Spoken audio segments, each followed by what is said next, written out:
विद्यालयर सर्वांगीन उन्नति पई आसुथिबा अर्थर सठिक विनियोग हेबा पई केंद्र सरकार द्वारा हेउथिबा समग्र शिक्षा अभियान सोशल ऑडिट कार्यक्रम राज्यव्यापी समस्त ब्लॉक रे अनुष्ठित हेउछि।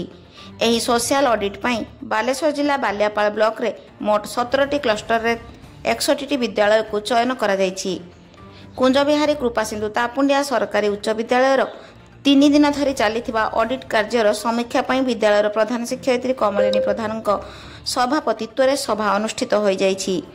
एथिरे अवसर प्राप्त प्रधान शिक्षक विकर्तन राउत, शिक्षाविद भगीरथ गिरी, शिक्षक परमानंद दे जोग दैथिले।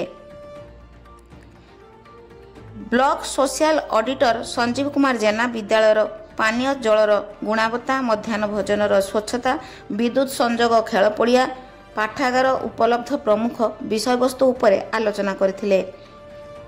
क्लस्टर स्तरीय ऑडिटर रामेश्वरी प्रधान तत्वावधान में 3 दिन धरी एही ऑडिट कार्यक्रम सफलतार सह अनुष्ठित होइथिला। बालियापालर ब्यूरो रिपोर्ट, मोबाइल टीवी।